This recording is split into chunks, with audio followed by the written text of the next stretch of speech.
Hi guys, welcome back to class 24 study abroad. अगर आप UK के किसी भी इनटेक में अप्लाई कर रहे हो, स्पेशली जैन में या सितंबर में, तो ये अपडेट आपके लिए बहुत इंपॉर्टेंट है। रीसेंट केसेस में ये देखा गया है कि UK student visa processing delays जो है वो काफी ज्यादा बढ़ गई है। स्टूडेंट जो है वो अपना कोर्स टाइम पर स्टार्ट नहीं कर पाए हैं। ऑफर लेटर था, कैश इशू हो चुका था, लेकिन वीजा डिसीजन यहाँ पे लेट आया है और इसी वजह से स्टूडेंट्स यूके ट्रैवल नहीं कर पाए हैं, अपने कॉलेज स्टार्ट नहीं कर पाए, यूनिवर्सिटी नहीं जा पाए हैं।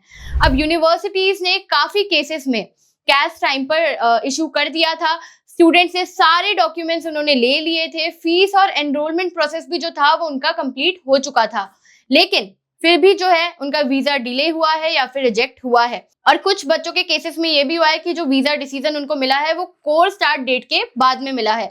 अब यूके अथॉरिटीज का कहना है कि एप्लीकेशंस पर एडिशनल बैकग्राउंड और इमिग्रेशन चेक किए जा रहे हैं, जो प्रोसेस को स्लो कर चुका है। अब यहाँ पे जो इसका डायरेक्ट इम्पैक्ट है वो स्टूडेंट्स पे पड़ता है। कुछ यूनिवर्सिटीज को कंप्लायंस के चलते कैश विड्रॉ करना पड़ा। कुछ स्टूडेंट्स ऐसे थे जिन्होंने जैन इनटेक के लिए फैब तक वेट किया है, लेकिन उनको डिसीजन नहीं मिला। जब सेमेस्टर ऑलरेडी स्टार्ट हो चुका था उसके बाद उन्हें डिसीजन मिला है। लेट अराइवल सबको अलाउ नहीं होता और काफी स्टूडेंट्स को डेफर यहाँ पे करना पड़ता है। अब इस सिचुएशन में क्या करना चाहिए स्टूडेंट्स को, तो ये क्लियरली समझ लेते हैं। सबसे पहले कैश मिलते ही वीजा प्रोसेस अपना स्टार्ट कर दो।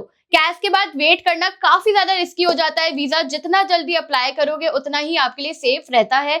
यूनिवर्सिटीज ईमेल पे आपको बहुत सारे क्वेश्चंस भी पूछ सकती हैं, आपको क्लैरिफिकेशन आपसे मांग सकती हैं। तो यहाँ पे आपको क्लैरिफिकेशन अगर यूनिवर्सिटी मांगती है और अगर आपकी कोई भी एडिशनल डॉक्यूमेंट मांगती है, कोई भी क्वेश्चन आपसे पूछती है, तो उसका टाइम पे रिप्लाई करो, टाइम पे रिस्पॉन्स करो, काफी इंपॉर्टेंट है। अदरवाइज क्या होगा, आपका कैश डिले हो जाएगा और अगर कैश मिल भी जाता है तो आपका वीजा भी डिले हो सकता है।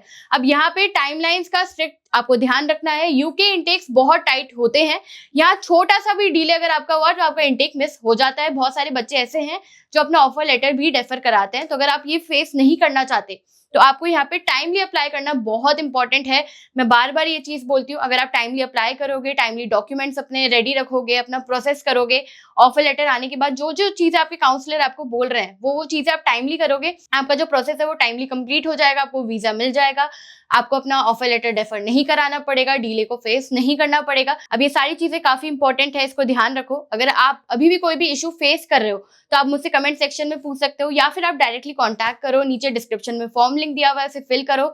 हमारे काउंसलर्स आपसे कांटेक्ट करेंगे, आपको हेल्प करेंगे। जहां भी जिस भी प्रोसेस में आपको कोई भी दिक्कत आ रही है, कोई भी इशू आ रहा है, हम पूरा ट्राई करेंगे कि वो सॉल्व कर सके। आपको एक फ्री काउंसलिंग सेशन चाहिए, आप अप्लाई करना चाहते हो इन फ्यूचर, आपको एक फ्री प्रोफाइल एवेल्यूएशन चाहिए, शॉर्टलिस्टिंग में हेल्प चाहिए, कोई भी अगर आप असिस्टेंस चाहते हो अपनी स्टडी अब्रॉड जर्नी में, तो आप हमसे कांटेक्ट कर सकते हो। अगर आपको ये वीडियो हेल्पफुल लगा तो चैनल को लाइक शेयर सब्सक्राइब करना बिल्कुल मत भूलना। इसी के साथ मिलते हैं अगली वीडियो में, तब तक के लिए थैंक यू सो मच।